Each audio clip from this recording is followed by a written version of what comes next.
யார் யாரோ வாழ்வீரே சிலுவையை கண்டீரோ, சிலுவைக்காய் பணி செய்ய வாரீரோ.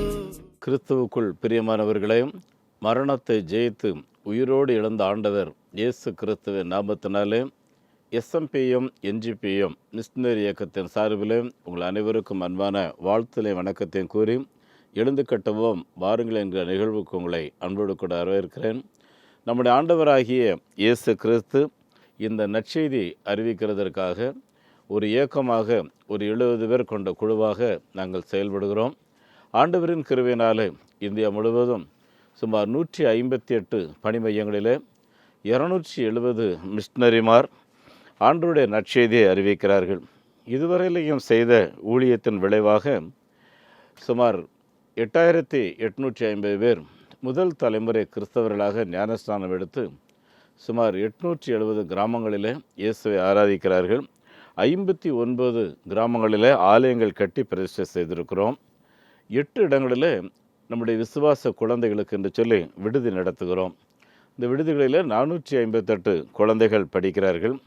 அதே போல் 22 இடங்களில் டியூஷன் சென்டர்ஸ் நடத்துகிறோம். பகல் நேர பராமரிப்பு நடத்துகிறோம்.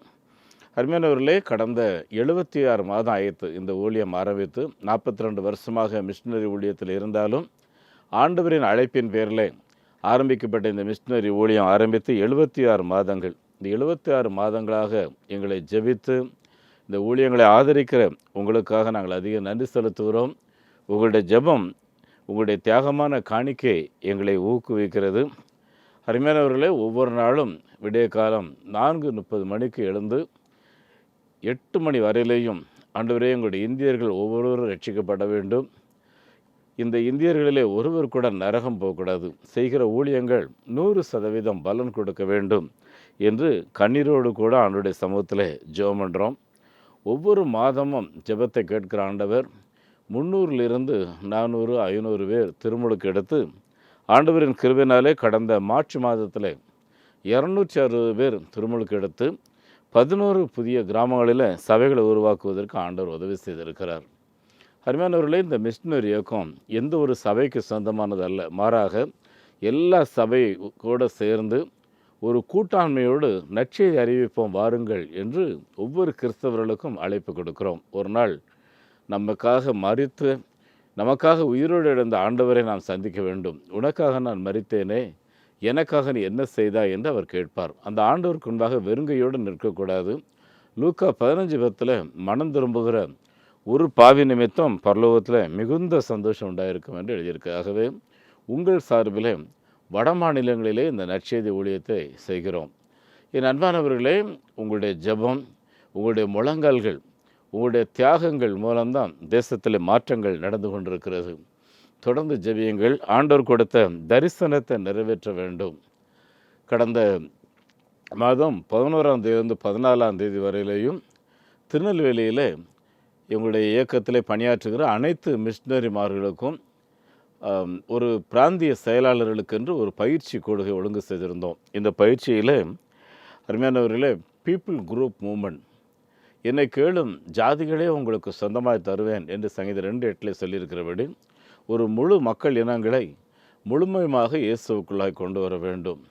இந்த ஒரு திட்டத்தையும் டிசிபிள் மேக்கிங் மூமெண்ட், இப்படி ஞானஸ்நானம் எடுக்கிறவர்கள் மத்தியில் தரமானவர்களை தெரிந்தெடுத்து அவர்களை சீசர்களாக உருவாக்கி தேசமெங்கிலையும் நற்செய்தியை தீவிரப்படுத்த வேண்டும். அருமையானவர்களே, எஸ்எம்பிஎம் என்ஜிபிஎம் ஒரு தரிசனம் பெற்ற இயக்கம். கடந்த 42 ஆண்டு கால என்னுடைய மிஷனரி ஊழியத்தில் தரிசனம் பெற்ற எந்த ஒரு மிஷனரி ஊழியத்திற்கும் பொருளாதாரம் என்பது ஒரு தடை அல்ல என்பது ஆண்டவர் எங்களுடைய அமைப்புக்கு தேவன் கொடுத்த மாபெரும் பாக்கியம். அன்புக்குரியவர்களே, தேவன் பணத்தை வைத்து திட்டமிடுகிற அவருடைய பொருளாதாரம் கிடையாது. தேவனுடைய பொருளாதாரம் மனித வளங்கள். எங்கு மனித வளங்கள் தேவனுக்கென்று ஒப்பு கொடுத்து நிற்கிறார்களோ அந்த இடத்துல தேவன் கிரியை செய்வார். எஸ்எம்பிஎம் இயக்கத்தில் ஒப்பு கொடுத்த மிஷனரிமார் இன்னும் கிட்டத்தட்ட ஒரு 390 அப்ளிகேஷன், ஒவ்வொரு மாதமும் புதிய அப்ளிகேஷன் வந்துக்கிட்டே இருக்குது. ஆனால் நானும் மிஷனரி ஊழியம் செய்ய ஆசைப்படுகிறேன் என்று சொல்லி என் அன்புக்குரியவர்களே, எங்களுக்கு புதிதாக ஸ்பான்சர்ஸ் வர வர ஆட்கள் எடுக்கிறோம். இந்த மாதத்தில் 20 புதிய ஊழியர்களை தெரிந்தெடுத்திருக்கிறோம். இன்னும் கூடுதலாக எடுக்க வேண்டும். எங்களுக்கு ஒரு ஊழியரை எடுத்துட்டாலே மாதம் குறைஞ்சபட்சம் ஒரு 3000 ரூபா ஒரு ஸ்பான்சர்ஷிப் வேணும். ஜெபம் பண்ணிடுங்க. அன்புக்குரியவர்களே, கிராமங்களிலே ஆலயங்கள் கேட்டால் முன் வாருங்கள். உங்கள் குடும்பத்தில் இந்த குடும்ப சொத்தை பிரிப்போம் பார்த்தீங்களா, அந்த காலத்தில் 1000 ரூபா 2000 ரூபான்னு இடம் வாங்கி போட்டிருப்பாங்க. இன்றைக்கி பல கோடிகளுக்கு போகும். அதை நீங்கள் சொத்து குடும்பத்தில் பிரிக்கும்போது ஒரு 10% மூத்த குமாரன் இயேசு கிறிஸ்து, நம்ம வீட்டில் பிறந்த மூத்த மகன் இல்லைன்னா மூத்த சகோதரன் அப்படின்னு எடுத்து வச்சா ஒரு ஆலயம் கட்டிடலாம். அவர் 6 மாதத்துக்குள்ளே எங்கே கட்டியிருக்கோம் வாங்க பிரதிஷ்டைக்குன்னு சொல்லி கூப்பிடுவோம். ஆகவே ஆலயங்கள் கட்ட முன்வாருங்கள். ரிட்டையர்ட் ஆகும்போது கிராஜுவேட்டி, நல்ல ஒரு கிராஜுவேட்டி இப்போ எல்லாருக்கும் கிடைக்குது. கடந்த நாளில் கூட ஒரு அம்மா 75 வயசு என்னை கூப்பிட்டு, ஐயா என்னுடைய கிராஜுவேட்டி எல்லாம் இப்போ தான் வந்துச்சு, நான் ஒரு ஆலயம் கட்ட விரும்புகிறேன் அப்படின்னு சொல்லி வந்து, நீங்கள் ஜெபம்லாம் பண்ண வேண்டாம், நான் ஆன்லைன்லேயே அனுப்பிடுறேன், எனக்கு அக்கௌண்ட் டீட்டெயில் மட்டும் கொடுங்கன்னு சொல்லி அனுப்பி வச்சாங்க. அருமையானவர்கள், உங்களுடைய கிராஜுவேட்டி மூலமாக ஒரு ஆலயம் கட்டலாம். இந்த ஆதிவாசி குழந்தைகள், அநாதை பிள்ளைகள் நிறைய பேர் இருக்காங்க.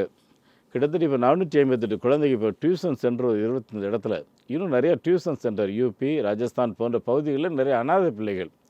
விதமான குழந்தைகளை படிக்க வைக்கிறதுக்கு 600 ரூபா வாங்குகிறோம். நீங்கள் ஒரு குழந்தைக்கு சப்போர்ட் கொடுத்தீங்கன்னா அந்த குழந்தை எங்கே படிக்குது, அந்த குழந்தையினுடைய டீட்டெயில்ஸ் எல்லாம் உங்களுக்கு கொடுத்துட்டு எங்களை ஜெபிக்கணும். அதோடு கூட மாதம் ஒரு முறை குழந்தைகளை குறித்த ஒரு அறிக்கையை அனுப்பி வைப்போம். அது மாத்திரம் அல்ல, நம்முடைய விசுவாசிகள், நம்முடைய குழந்தைகள் முறையாக கல்வி கற்கிறது மட்டும் இல்லாமல் இந்த கம்ப்யூட்டர், டெய்லரிங், அப்புறம் முதியோர்களுக்கு அடல் லிட்ரேசி மூலமாகவும் கல்வி கற்றுக் கொடுத்து ஒரு ஒரு டோட்டல் டிரான்ஸ்ஃபர்மேஷன் என்று சொல்வார்கள். ஒருவன் கிறிஸ்துவுக்குள் வந்தால் பழையவைகள் எல்லாம் ஒளிந்து போய்விட்டன, எல்லாம் புதிதாகிவிட்டன என்று சொல்கிற அந்த வசனத்தின் அடிப்படையில் அன்புக்குரியவர்களே, அவர்களுடைய முழு மாற்றத்துக்கும் உதவி செய்து கொண்டிருக்கிறோம். ஜெபித்துக் கொள்ளுங்கள்.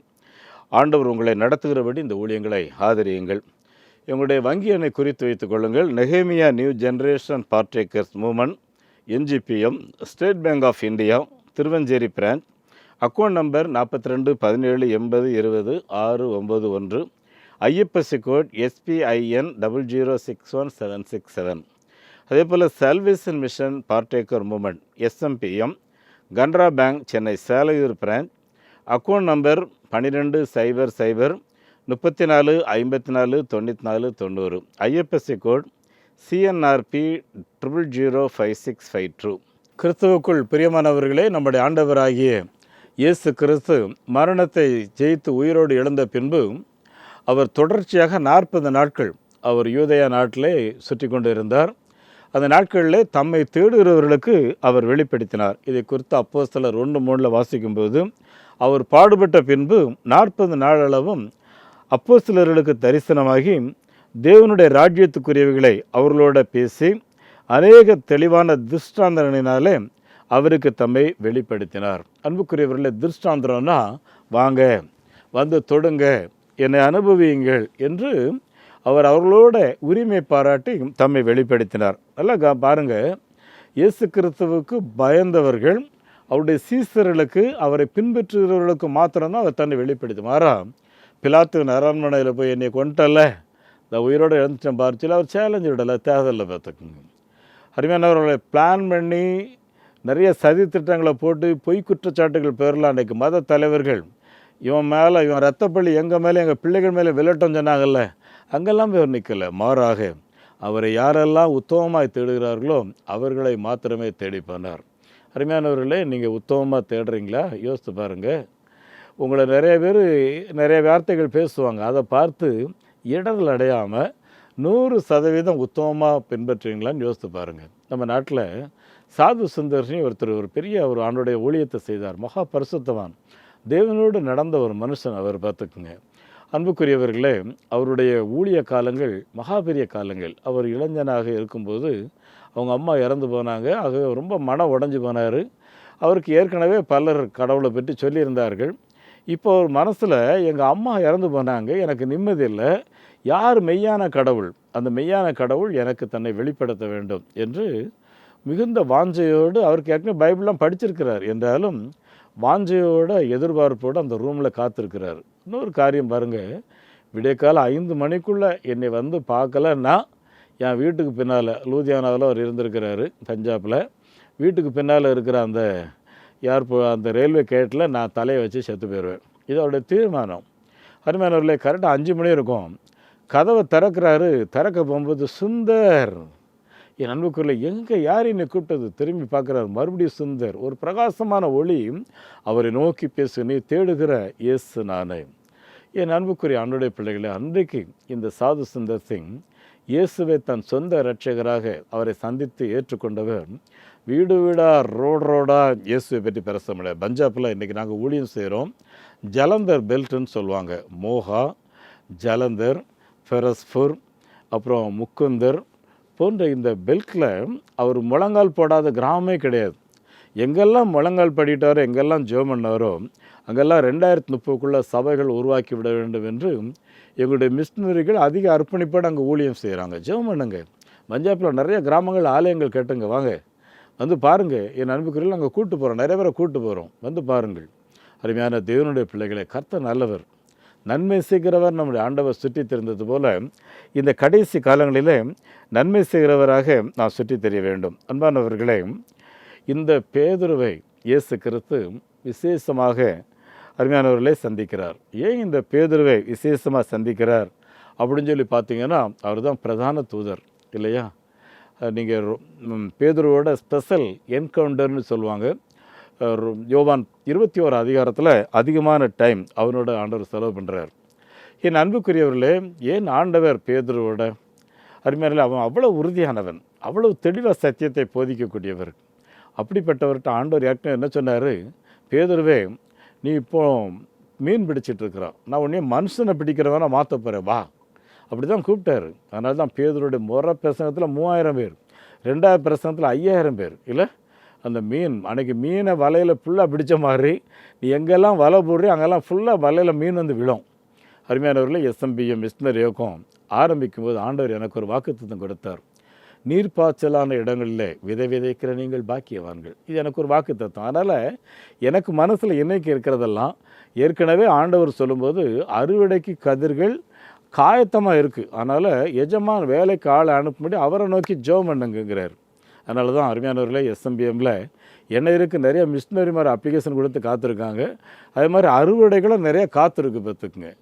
அருமையானவர்களே, இந்த மாதத்தில் மாத்திரம் பல இடங்களில் பேப்டிசம், இன்னும் நிறைய பேப்டிசத்துக்கு பிளான், கிட்டத்தட்ட ஒரு 3000 பேருக்கு மேலே பேப்டிசத்துக்காக வெயிட்டிங்கில் இருக்காங்க. ஏன்னா அரசியல் சூழ்நிலைகள் நிமித்தம் பல இடங்களில் நிறுத்தி வச்சுருந்தோம். இப்போ நல்லா இருக்குங்கிறதுல நிறைய இடங்களில் தொட்டி ஆலயங்கள், எங்கே ஆலயங்கள் கட்டுறோமோ அங்கே ஞானஸ்தான தொட்டியை கட்டி பேப்டிசம் முதல்ல தோட்டத்தில் கொடுப்பாங்க, இல்லைனா ஊர்வலமாக போய் கொடுப்பாங்க. இப்போ அந்தந்த தொட்டியில் கொடுங்கன்னு சொல்லி ஞானஸ்தானங்கள் நடந்து கொண்டு இருக்கிறது. என் அன்புக்குரிய ஆண்டுடைய பிள்ளைகளே, ஆண்டவர் இந்த பேதுருவை ஸ்பெஷலாக வந்து சந்திக்க காரணமே அவன் மூலமாக பெரிய காரியங்களை செய்ய வேண்டும். யோவான் 1வது அதிகாரம் 42வது வசனத்தை வாசித்து பாருங்கள். பின்பு இயேசு பேதுருவை பார்த்து, யோனாவின் குமாரனாகிய சீமோனே, நீ கேபாய் எனப்படுவாய் என்றார். கேபா என்பதற்கு பேதுரு. பேதுரு என்றால் பட்ரஸ்னா உறுதியான, அதாவது பாறை, உறுதியான பாறை, அசைக்க முடியாத பாறை. அப்படி இந்த ஆண்டவர் பேதுருவுக்கு கொடுக்கிறார். பாருங்கள், மத்தேயு 16:18 அவர் சொல்லும்போது, நீ பேதுருவாக இருக்கிறாய், இந்த கல்லின் மேல் என் சபையை கட்டுவேன், பாதாளத்தின் வாசல்கள் இந்த சபையை மேற்கொள்வதில்லை என்று சொல்லி ஆண்டவர் பேதுருவுக்கு ப்ராமிஸ் பண்ணுறார். இல்லை, எவ்வளோ பெரிய ப்ராமிஸ் பாருங்கள். எல்லாரும் இயேசுவை என்னன்னு சொல்கிறாங்கன்னு கேட்குறாரு. ஒவ்வொருவரும் நீர் தீர்க்கதரிசி அப்படி இப்படின்னு சொல்கிறாங்க. ஆனால் சீமோன் பேதுரு மட்டும் என்ன சொல்கிறாரு? நீர் மெய்யாகவே உலகத்திற்கு வரப்போகிற தேவகுமாரன், இரட்சகர் என்று ஓப்பன் பப்ளர் டிக்ளரேஷன் சொல்கிறார். பார்த்துங்க என் அன்புக்குரிய ஆண்டோடைய பிள்ளைகளே, ஒன்று ஆண்டவர் சொல்கிறாரு, யோனாவின் குமாரனாகிய சீமோனே, உன்னுடைய மாம்சமும் இரத்தமும் இதை உனக்கு வெளிப்படுத்தலை, என் பிதாவாகிய தேவனுக்கு வெளிப்படுத்தியிருக்கிறார் என்று சொல்லி பேதுருவை என்கரேஜ் பண்ணுறாரு. பார்த்துங்க அந்த அளவுக்கு பேதுருக்கும் அவருக்கும் தனிப்பட்ட முறையில் ஒரு ரிலேஷன்ஷிப். பார்த்துங்க என் அன்புக்குரிய ஆண்டோடைய பிள்ளைகளை, இந்த பேதுரு ஒரு முறை மார்க்கு 8வது அதிகாரத்தில் வாசித்து பார்த்தீங்கன்னா, இயேசு நாம் எருசலேமுக்கு போக போகிறோம், அங்கே வேதபாரர்களும் பரிசேயர்களும் ஆணியால் அடித்து கொடுமைப்படுத்தி கொலை செய்ய போகிறாங்க அப்படிங்கிறத சொன்ன உடனே இந்த பேதுரு இயேசுவின் கையை பிடித்து, ஆண்டவரே, உம்மை விட நான் சற்று வயதில் மூத்தவன், அது மாத்திரம் இல்லை, இந்த யூத சாமியார்கள் இருக்காங்களே, மகா கொடூரக்காரர்கள், எதை செய்கிறதுக்கும் அஞ்சவே மாட்டாங்க, உங்களை ஆணி அடித்து கொடுமைப்படுத்தி உங்களை இம்சப்படுத்துறதை என்னால் அனுபவிக்க முடியாது, ஆகவே எருசலேமுக்கு போகக்கூடாது என்று சொல்லி இயேசுவின் கையை பிடித்து அவரை கடிந்து கொள்ள தொடங்க. என்ன சொல்லியிருப்பான், நான் சொல்கிறத கேட்குறியா இல்லையா அப்படின்னு சொல்லி தன்னுடைய குரு மேலே வைத்திருக்கின்ற பாசத்தில், அன்பில், நான் சொல்கிறது இந்த விஷயத்தில் நீ கேட்டு தான் ஆகணும்னு வலியுறுத்தும் போது இயேசு என்ன சொல்கிறார், பேதுருவே, நீ தேவனுக்கு ஏற்றவைகளை சிந்திக்காமல் மனுஷனுக்கு ஏற்ற உலக பிரகாரமான காரியங்களை சிந்திக்கிறாய் பேதுருவே. என் பிதா எனக்கு நியமித்திருக்கிற அந்த பாத்திரத்தில் நான் பானம் பண்ணாமல் இருப்பேனோ, அந்த ஸ்தானத்தில் நான் முழுகாமல் இருப்பேனோ என்று சொல்லி இயேசு அன்றைக்கு பேதுருவை பார்த்து கேட்டுவிட்டு, அருமையானவர்களே, எனக்கு பின்னாலகப்போ சாத்தானே இல்லை, அன்னைக்கு பிசாசு அவரை சோதிக்க வர்றான் இல்லையா, என்னை பணிந்துகொள், எல்லாவற்றையும் உனக்கு தந்து விடுகிறேன்னு சொல்லி ஏமாத்துறான் இல்லையா பிசாசு, அப்போ பயன்படுத்துகிற அதே வார்த்தை அப்பாலே போ சாத்தானேன்னு சொன்னார். அதே வார்த்தை இந்த இடத்துல சொல்கிறாரு, எனக்கு பின்னாகப்போ சாத்தானே. என் அன்புக்குரிய ஆண்டோடைய பிள்ளையை சற்று யோசித்து பாருங்கள். உலகம் தேவனுடைய அரசை திருப்திப்படுத்த முடியாது. அருமையானவர்கள், இப்போ இந்த பேதுருவுக்கு என்ன நடக்கு பாருங்கள். யோவான் 21வது அதிகாரத்தில் அருமையானவர்களே, திபேரியா கடல் அருகே இயேசு மீண்டும் தோன்றினார் அப்படின்னு இருக்கும். யோவான் 6வது அதிகாரம் 1 வசனத்தில் இயேசு கலிலேயாவை கடந்து மறுகரைக்கு சென்றார். என் அன்பானவர்களே, சென்னையில் இந்த பக்கம் மெரினா பீச்சுன்னு சொல்லுவாங்க, கொஞ்சம் தள்ளி போயிட்டால் பெசன் நகர் பீச்சுன்னு சொல்லுவாங்க, அதை கொஞ்சம் தாண்டி போயிட்டால் கோவளம் பீச்சுன்னு சொல்லுவாங்க. இப்படி ஒவ்வொரு இடத்துக்கு ஒவ்வொரு பேர் சொல்லுவோம் பார்த்தீங்களா. ஒரே கடற்கரையில் தான் இயேசு இப்பொழுது மறுபடியும் பேதுருவை சந்திக்கும்படி, எப்படி 3½ ஆண்டுகளுக்கு முன்பு கலிலேயா கடற்கரையிலே சந்தித்தாரோ, இப்பொழுது திபேரியா கடற்கரையிலே சந்திக்கும்படி வந்திருக்கிறார். அருமையானவர்களே, அன்றைக்கு பேதுரு அந்த படகு நிறைய மீன்களை பார்த்து பிரமிப்பு அடைந்து, இயேசுவே என்னை விட்டு போய்விடும் என்று சொல்லி சொன்னாரே, அதே பேதுரு இப்பொழுதும் வெறுங்கையோடு அங்கே நின்று கொண்டிருக்கிறார். பாருங்கள் என் அன்புக்குரியவர்களே, அவருடைய சீசர்கள் எல்லாரும் ஒன்றா இருக்காங்க. பேதுரு அவருடைய சீசர்கள் எல்லாரையும் பார்த்து சொல்கிறார், ஏப்பா, இன்றைக்கி கிட்டத்தட்ட 40 நாள் ஆச்சு, அடிக்கடி நம்ம இருக்கிற ரூமுக்கு வராரு, கையை காட்டுறாரு, காலை காட்டுறாரு, தொட்டு பாருங்கன்னு சொல்கிறாரு. ஒரே வீட்டில் 40 நாள் உட்கார்ந்து இலவசமாக சாப்பிட்டுட்ருக்கோம். எனக்கு மனசு இல்லை, நான் பழைய தொழிலை நான் பண்ணலான்னு நினைக்கிறேன். உங்களுக்கெல்லாம் என்ன தோணுது, என் கூட யாரெல்லாம் வாரீங்க அப்படின்னு கேட்டால் 7 பேர், 7னா பூரணம் இல்லை, ஆமாம் சூப்பர் ஸ்டார், ஆமாம் 7 பேரும் பரப்பிட்டாங்க அவர் கூட. ஆமாம், பேதுரு பரப்பிட்டாச்சு, யோவான் பரப்பிட்டாச்சு, அப்புறம் என்ன இவர் தோமா அவரும் போயாச்சு, எல்லாரும் போயாச்சு, யாருமே இல்லை. 7 முக்கியமான ஆட்கள் அவரோட போயாச்சு. என் அன்புக்குரியவர்களே, 3½ வருஷத்துக்கு முன்னாடி அந்த போட்டெல்லாம் தூக்கி எறிஞ்சாங்கல்ல, அந்த வலையெல்லாம் தூக்கி எறிஞ்சாங்கல்ல, இப்போ மீன் பிடிக்க போகிறேன்னா அங்கே வலை ரெடியாக இருக்குது, பார்த்துக்கு போட் ரெடியாக இருக்குது. பாருங்கள், எவனை விழுங்கலாமோ என்று சுற்றித் திரிகிற பிசாசானவன் கிர்ச்சிக்கிற சிங்கம் போல வகை தேடி சுற்றித் திரிகிறான். ஸ்டான்லின்னு சொல்லி பியூஎம் மிஷினரி இயக்க அண்ணன் சொல்லுவாங்க, உங்கள் வீட்டு வாசப்படியில் பிசாசு உங்கள் பிள்ளைகளை தூக்கிட்டு போகிறதுக்காக வந்து உட்காந்துருக்கான், ரொம்ப எச்சரிக்கையாக இருங்கன்னு சொல்லுவாங்க பார்த்துக்க. அதே மாதிரி பிசாசு ரொம்ப ஆயத்தமாக இருக்கிறான், ஏதாவது ஒரு விதத்தில் நம்ம விலை பண்ணணும், வலுவிலக பண்ணணும்னு சொல்லி. ஆமாம், இந்த பேதுருக்கு கொஞ்சம் தான் ஆசை, உலக பிரகாரமாக ஏன் சம்பாதிக்கக்கூடாது, ஏன் இந்த ஏன் இலவச சாப்பாடு, உழைத்து சாப்பிடுகிறேன் என்று சொல்லி ஒரு துணிந்த ஒரு முடிவை எடுக்கும்போது உடனே பிசாசு அதற்கான எல்லா காரியங்களையும் ஆயத்தப்படுத்தி வைத்திருக்கிறான். என் அன்புக்குரிய ஆண்டுடைய பிள்ளைகளை, ஒருவேளை இந்த பின்வாங்குகிறதற்கான அழைப்பு முக்கியமான நபரிடத்தில் வரும். அது மாத்திரமல்ல, பாவம் செய்வதற்கு தூண்டுவதற்கான காரியங்கள் உங்களை ஆவிக்குரிய ஜீவியத்துக்குள்ளே நடத்துனவங்க மூலமாக கூட வரலாம் பார்த்துக்குங்க. ஆகவே எச்சரிக்கையாக இருங்கள். உங்களுடைய அழைப்பு யார்கிட்டேருந்து வந்தாலும் சரி, அது தேவனுக்கு பிரியமானதானா அப்படிங்கிறத கொஞ்சம் யோசித்து பாருங்கள். என் அன்பானவர்களே, இந்த பேதுருவுக்கு மட்டும் சில ஸ்பெஷல் எக்ஸ்பீரியன்ஸ் பார்த்துக்குங்க, மற்ற சீஷர்களுக்கு இல்லாத எக்ஸ்பீரியன்ஸ். என்னென்ன எக்ஸ்பீரியன்ஸ் பாருங்கள். இவர் தான் கடல் மேலே நடந்தார்னு சொல்லி பைபிளில் இருக்குது. மறுரூப மலையில் இயேசு மறுரூபமானதை கண்கூடாக பார்த்த சிறப்பான அனுபவம். அப்புறம் எவருடைய மகள் உயிரோடு எழுந்தால் அல்லவா, அங்கேயும் பேதுரு இருந்தார். குருடர்கள் பார்வை அடைந்தது. அப்புறம் அந்த அத்தி மரத்தை சபித்தார் இல்லையா, உடனே அது பட்டு போயிடுச்சுல, உடனே அடுத்த நாள் என்ன சொல்கிறார், ரவி நீங்கள் நேற்றுக்கு சபிச்சிங்களே அந்த அத்தி மரம் வேரோட பட்டு போச்சு ரவின்னு சொல்லும்போது நிகழ்ச்சி. உடனே ஆண்டவர் என்ன சொல்கிறாரு, பேதுருவே, என்னை விசுவாசிக்கிறவருக்கு இந்த மலையை பார்த்து அப்பால் தள்ளுண்டு போனால் அப்படியே நடக்கும்னு சொல்லி சொல்கிறார் பார்த்துங்க. அதே மாதிரி பேதுருக்கு இந்த மாதிரி நிறைய எக்ஸ்பீரியன்ஸ் பார்த்துக்குங்க. அருமையானவர்களே, ஒரு முறை பேதுரு விட்டு ஆண்டவர் சொல்கிறாரு, தம்பி கொஞ்சம் எச்சரிக்கையாக இரு, ஏன்னா நேற்றைக்கு சாத்தான் வந்தான், உன்னைய கோதுமையை சொலகளை போட்டு படைப்பாங்கல்ல, அதே மாதிரி படைக்கிறதுக்கு ஆண்ட உரிமை வாங்கிட்டான். எப்படி சாத்தான் யோபுவை சோதிக்கிறதுக்காக ஆண்டவர்கிட்ட போய் நின்னானோ, அதே போல் இந்த பேதுருவையும் சோதிக்கும்படி இயேசுவினிடத்தில் நிற்கிறான். அப்போ இயேசு என்ன சொல்கிறாரு, ஆனால் பேதுரு நீ கவலைப்படாத, உன்னை சொலகளை போட்டு படைக்கிற மாதிரி படைப்பான், ஆனால் நானும் உனக்காக ஜெபம் பண்ணி கொண்டிருக்கிறேன், உன்னுடைய விசுவாசம் ஒளிந்து போகக்கூடாது என்று சொல்லி உனக்காக ஜெபம் பண்ணிட்டு இருக்கிறேன், நீ மறுபடியும் ஸ்திரப்பட்டு போவாய், ஸ்திரப்பட்ட பின்பு உன் சகோதரர்களை திடப்படுத்தும். என் அன்புக்குரியவர்களே, இந்த பேதுருவுக்கு ஆண்டவர் கொடுத்த ஸ்பெஷல் எக்ஸ்பீரியன்ஸு இதே மாதிரி எத்தனை அனுபவங்கள் தெரியுமா? என் அன்புக்குரிய ஆண்டவருடைய பிள்ளைகளே, ஆண்டவர் பேதுருவுக்கு மாத்திரம் இந்த ஸ்பெஷல் எக்ஸ்பீரியன்ஸை கொடுத்தது இப்போ இந்த பேதுருவை இந்த பிசாசினுடைய பிடியிலிருந்தும் தப்பு வைக்கிறதற்கு ஆண்டவர் இரவும் பகலும் மகா கருத்தாக இருக்கிறார். ஆண்டவரை 3 முறை இந்த பேதுரு மறுதலித்தான் இல்லையா? என் அன்புக்குரியவர்களே, அன்றைக்கு அந்த அவன் உட்கார்ந்திருந்த இடத்துல குளிர் காஞ்சிக்கிட்டு இருக்கான். அப்போ அங்கே இருந்தவங்களாம் என்ன சொல்கிறாங்க, நீ இயேசுவோட சேர்ந்தவன் தான், ஏன்னா உன்னை பார்த்தாலே எல்லாமே தெரியுதுன்னு சொல்லி, எப்படி பூவோட சேர்ந்து நாரும் மனம் வரும்னு சொல்லுவாங்கள்ல, அதே மாதிரி அருமையாக இன்றைக்கும் நான் எந்த ஒரு கோயிலில் பேசிட்டு இறங்கினாலும் சரி, பிரதர் நீங்கள் அந்த மிஷினரி ஊழியத்தில் இருந்தீங்களான்னு கேட்பாங்க. ஆமாங்க இருந்தேன்னு சொல்ல தான் சொல்லுவேன், நான் உண்மையை தான் சொல்ல முடியும், வேற என்ன சொல்ல முடியும்? என் அன்புக்குரியவர்களே, பூவோட சேர்ந்து நாரும் வாசம் வரும். அதே மாதிரி இந்த பேதுரு என்ன தான் சொன்னாலும் சரி, அவன் இயேசுவை சார்ந்தவன், இயேசுவோடு இருந்தவன் அப்படிங்கிறது வெளிப்பட தான் செய்ய, யாரும் தடுக்க முடியாது. ஆனால் அவர் என்னென்னமோ சொல்லி மறுதலித்து பார்க்கிறார். என் அன்பானவர்களே, இயேசு நமக்காக ஜெபம் பண்ணுகிறார். 1 யோவான் 2வது அதிகாரம் முதல் 2 வசனத்தை யோசித்து பாருங்கள். என் பிள்ளைகளே, நீங்கள் பாவம் செய்யாதபடி உங்களுக்கு எழுதியிருக்கிறேன். ஒருவன் பாவம் செய்வானேயானால் நீதிபரராயிருக்கிற இயேசு கிறிஸ்து நமக்காக பிதாவினிடத்தில் பரிந்து பேசுகிறவராய் இருக்கிறார். நம்முடைய பாவங்களை நிவர்த்தி செய்கிற கிருபாதார பலி அவரே. நம்முடைய பாவங்களை மாத்திரமல்ல, சர்வலோகத்தின் பாவங்களை நிவர்த்தி செய்கிற கிருபாதார பலி அவரே.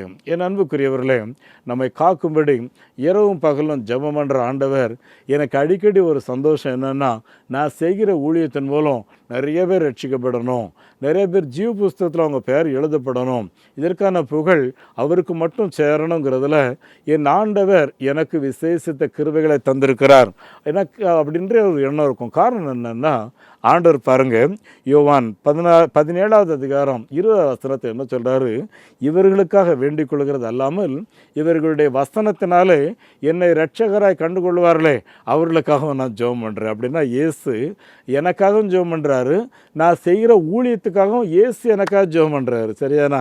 என் அன்பான தேவ பிள்ளைகளை சற்று கவனியுங்கள். இந்த இயேசு எனக்காக ஜெபம் பண்ணுறதுனால எனக்குள்ள ஒரு செல்ஃப் மோட்டிவேஷன், இயேசு எனக்காக பிதாவினிடத்தில் பரிந்து பேசுகிறதுனால என்னை அறியாமலே திரளாக மக்கள் ரட்சிக்கப்படுவார்கள், திரளான சபைகள் கட்டப்படும். இதில் எந்த சந்தேகமும் கிடையவே கிடையாது. யார் என்ன சொன்னாலும் சரி, கிராமங்களில் சபைகள் கட்டப்பட்டே தீரும், இந்தியர்களுடைய பெயர்கள் ஜீவ புஸ்தகத்தில் எழுதப்பட்டே தீரும். என் அன்பானவர்களே, நம்முடைய ஆண்டவராகிய இயேசு கிறிஸ்து பேதுருவுக்காக ஜெபம் பண்ணுறாரு, எனக்காக ஜெபம் பண்ணுறாரு. இந்த வார்த்தைகளை கேட்டுக்கொண்டு இருக்கிறீங்களே, உங்களை அத்தனை பேருக்காகவும் ஜெபம் பண்ணுறாரு. அதனால தான் ஆண்டவர் யோவான் 15வது அதிகாரத்தில் பேதுருவை சந்திக்கும்போது சிநேகிதர்களே என்று ஆண்டவர் அழைப்பு கொடுக்கிறார், செல்லங்களே என்று ஆண்டவர் அழைப்பு கொடுக்கிறார். என் அன்பானவர்களை ஏன் இவ்விதமான வார்த்தைகளை பயன்படுத்துகிறாருன்னா, அவருடைய சீசர்களுக்கும் அவருக்கும் இருந்த அந்த தொடர்பு என்னன்னு பார்த்தீங்கன்னா, ஒரு தாய்க்கும் பிள்ளைக்கும் எப்படி தொப்புள் கொடி உறவு இருக்குமோ அப்படிப்பட்ட உறவு. அது மாத்திரமல்ல அன்பானவர்களே, இந்த இயேசுவை விட்டு அவர்களை யாராலும் பிரிக்க முடியாது. அது மாத்திரம் இல்லை, இந்த 12 பேரை வைத்தான் இயேசு உலகத்தையே கலக்க போகிறார். இன்றைக்கி கூட என்னை ஒரு அண்ணன் கூப்பிட்டு, அண்ணன் நீங்கள் இந்தியாவில் அப்போஸ்தல ஊழியத்தை செய்கிறீங்க அப்படின்னு நான் சொன்னேன். இல்லை பிரதர், அதுக்கு தகுதியானவங்க அவங்க மட்டும்தான். அவங்க 12 பேரை தான் இயேசு தெரிந்தெடுத்தார், அவங்கள வைத்து உலகையே கலைக்கினார். அந்த கலக்கிற வேலை அவர் செய்தார், கலக்கிட்டு இருக்கிறாரு. அது நம்ம ஒரு இன்ஸ்ட்ருமெண்ட்டாக யூஸ் பண்ணுறாரு, அவ்வளோதான். என் அன்பான ஆண்டோடைய பிள்ளைகளை நம்ம ஒரு இன்ஸ்ட்ருமெண்ட்டாக ஆண்டவர் யூஸ் பண்ணுறாரு. ஆகவே ஆண்டோடைய கரத்தில் ஒப்பு கொடுத்து அவருடைய சித்தத்துக்கு ஒப்பு கொடுப்போம். இன்னொன்றை பாருங்கள், இயேசு கிறிஸ்து ஆரம்பத்தில் எப்படி அவருடைய சீசர்களோடு அன்பு வைத்திருந்தாரோ, அவருடைய அன்பு முடிவு பரியந்தமும் அவருடைய சீசர்களோடு அந்த அன்பு மாறவே இல்லை. இப்போ மீன் பிடிக்க போயிட்டாங்கல்ல, அப்போ கூட அவங்களுடைய அன்பு மாறவே இல்லை. கோவப்பட்டு பேசலை, திட்டலை, விளங்காமல் போங்கடான்னு சொல்லவே இல்லை. என் பிள்ளைகளே வாருங்கள். யோவான் சீமோனை மட்டும் பார்த்து கேட்குறாரு, யோனாவின் குமாரனாகிய சீமோனை, நீ மெய்யாகவே என்னை நேசிக்கிற உண்மைதானா? அவன் என்ன சொல்கிறான், அது உங்களுக்கே தெரியாத ஆண்டவரே. 2வது முறை என்ன கேட்குறாரு, நீ என்ன நேசிக்கிறியானா ஆமாம் அப்படிங்கிறான். அப்புறம் 3வது முறை கேட்குறாரு. 3வது முறை கேட்கும்போது தான் பேதுரு அழுதுறான். ஏன்னா நான் நேசிக்கிறேன் சொன்னாலும் அவர் நம்ப மாட்டேங்கிறாருன்னா காரணம்னா, நீ அடிக்கடி இப்படி பின்வாங்கி போயிடுற, அடிக்கடி உன் இஷ்டத்துக்கு செய்ய ஆரம்பிக்கிற, என்னை தெரியாதுங்கிற, மீன் பிடிக்க போகிறேங்கிற. அழைப்பு என்ன? அருமையானவர்களே, சின்ன சின்ன காரியத்துக்காக நிறைய நேரங்களில் ஊழியத்துக்கு ஸ்பான்சர் பண்ணுறேன்னு தீர்மானம் எடுத்த காணிக்கைகளை கூட அனுப்ப மாட்டேங்கிறாங்க ஒரு சிலர். யாரோ சொன்னாங்கங்கிறக்க நான் அனுப்பலைங்க, நிறுத்தி வச்சுருக்கேங்க. என் அன்புக்குரிய ஆண்டுடைய பிள்ளைகளை, தேவனுடைய ஊழியம் தேவனுக்காக செலவு செய்யப்படுகிறது, சொந்த காரியத்துக்காக செய்யவில்லை. ஆகவே எடுத்த தீர்மானங்களை நிறைவேற்றுங்கள். என் அன்பானவர்களே, நீ என்னை நேசிக்கிறாயா? யோனாவின் குமாரனாகிய சீமோனே, நீ என்னை நேசிக்கிறாயா? என் அன்புக்குரியவர்களே, இந்த சீமோனுக்கு 3 வருஷத்துக்கு முன்னால் அந்த வெறும் வலையோட மீன் பிடிச்சி இருந்தது. இன்றைக்கி 153 பெரிய மீன்களோட வலை கிளியத்தக்க அதிசயமான ஒரு பிரமிப்போட இருந்ததில் அப்படியே ரிஃப்ளெக்ட் ஆகுது. அதனால தான் அழுதுற, ஆண்டவரே எல்லாம் உமக்கே தெரியும், என்னை நம்முடைய கரத்தில் ஒப்பு கொடுத்து விடுகிறேன். என் அன்பானவர்களே, இந்த ஒரே ஒரு வாழ்க்கையில் இயேசுவுக்காக நம்முடைய வாழ்க்கையை ஒப்பு கொடுத்து, அருமையானவர்களே, முழுமையாக பேதுருவை போல நாம் இயேசுவை பின்பற்றி நம்ம செய்துட்டோம்னா நம்ம ஊழியங்கள் மூலம் ஆண்டவர் பெரிய காரியங்களை செய்வார். இந்த பேதுருவின் மூலம் ஒரே பிரசங்கத்தில் 3000 பேர் 5000 பேர் உலகத்தையே கலக்கி அதன் பின்பு திருச்சபைகளுக்கு தரமான கடிதங்களை எழுதி பயன்படுத்தின ஆண்டவர் நம்முடைய வாழ்க்கையும் ஆசீர்வதிப்பார். வாழ்க்கையில் இயேசு அந்த வலையை கொஞ்சம் மாற்றி போடுப்பான்னு சொன்னார். அது மாதிரி கொஞ்சம் மாற்றி போட்டி பாருங்கள், பெரிய ஆசீர்வாதம், பெரிய மீன்கள் உங்களுக்காக ஆண்டவர் வைத்திருக்கிறார். உங்களுடைய ஜீவியத்தையும் ஆசீர்வதிப்பார். தலையை மூடி நாம் ஜெபம் பண்ணுவோம். எங்கள் பரலோகத்தின் நல்ல ஆண்டவரே, வசனங்களை கேட்ட ஒவ்வொரு கர்த்தருடைய பிள்ளைகளுக்காக ஸ்தோத்திரம். இந்த வார்த்தைகள் 30, 60, 100 பலன் கொடுக்கட்டும். ஆண்டவரே, இந்த வசனங்கள் ஒவ்வொருடைய வீட்டிலையும் பெரிய சந்தோஷத்தை உண்டாக்கட்டும். ஆண்டவரே, ஸ்பெஷல் எக்ஸ்பீரியன்ஸை நிறைய கிறிஸ்தவர்களுக்கு தந்திருக்கிறேன். இந்த வார்த்தைகளை கேட்டுக்கொண்டிருக்க தந்திருக்கிறேன். ஆகவே இந்த அனுபவத்தில் உறுதியாக இருக்கும்படி ஆண்டவரே நீர் பலப்படுத்தும். பேதுருவை பார்த்து, யோனாவின் குமாரனாகிய சீமோனே, நீ என்னை நேசிக்கிறாயா என்று சொல்லி ஆண்டவர் யோவான் 21வது அதிகாரம் 15 - 18 வரையிலையும் 3 டைம்ஸ் கேட்டீங்களே தகப்பனே, உண்மையிலே என்னை நேசிக்கிறாயா என்று சொல்லி எங்களையும் பார்த்து நீர் கேட்கிறதற்காக ஸ்தோத்திரம். உம்மை நேசிக்கிறோம் என்று சொல்லுகிற நாங்கள் உம்மை பற்றி விசுவாசத்தில் உறுதியாக இருக்கவும், இந்த பற்றுறுதியை வெளிப்படுத்தி காண்பிக்கவும் இயேசுவே எங்களுக்கு அருள் புரிய வேண்டும் என்று சொல்லி ஜெபிக்கிறோம். எங்களுக்கு விரோதமாக இருக்கிற சாத்தான்கள், ஆண்டவர் இந்த வசனங்களை கேட்டுக்கொண்டிருக்கிறவர்களை, ஆண்டவர் மனம் உடைய பண்ணுகிற அந்த பொல்லாத பிசாசுகளை இயேசுவின் நாமத்தினாலே கடிந்து கொள்கிறேன். சுவாமி, கர்த்தருடைய அபிஷேகம் ஒவ்வொரு குடும்பத்தையும் நிறைக்க வாழ்த்தி ஆசீர்வதிக்கிறேன். ஆண்டவரும் அருமை இரட்சகருமாகிய இயேசு கிறிஸ்துவின் நாமத்தில் இந்த ஜெபங்களை கேட்கின்றேன் பிதாவே, ஆமேன். நம்முடைய ஆண்டவர் இயேசு கிறிஸ்துவனுடைய கிருபையும் பிதாவாகிய தேவனுடைய அன்பும் பரிசுத்த ஆவியானவருடைய நடத்தல் பிரசன்னம் ஆசீர்வாதம் நம் அனைவரோடும் இன்றும் என்றும் சதா காலங்களிலேயும் தங்கியிருப்பதாக. ஆமேன். இந்த மாபெரும் நற்செய்தி பணியில் ஒரு ஆதிவாசி குழந்தைய நீங்கள் 600 ரூபாய் கொடுத்து படிக்க வைக்கலாமே, உங்களால் ஏன்ற கோயை கொடுத்து ஒரு ஆலயங்கள் கட்டுவதற்கு தீர்மானம் எடுக்கலாமே, உங்களுடைய பங்குகள் என்ன? குடும்பங்களையும் ஆசீர்வதிப்பாராக. இவங்களுடைய வங்கி எண்ணை குறித்து வைத்துக் கொள்ளுங்கள். நெகேமியா New Generation Partaker Movement NGPM, State Bank of India, Thiruvanchery, Chennai Thiruvanchery branch. Account number 42 17 80 20 691. IFSC code SPIN 0061 767. அதே போல் Salvation Mission Partaker Movement SMPM, Canara Bank Selaiyur branch. Account number 12 000 0 34 54 94 90. IFSC code CNRP 0005652. ஆகவே இந்த ஊழியங்களுக்காக ஜெபித்துக் கொள்ளுங்கள்.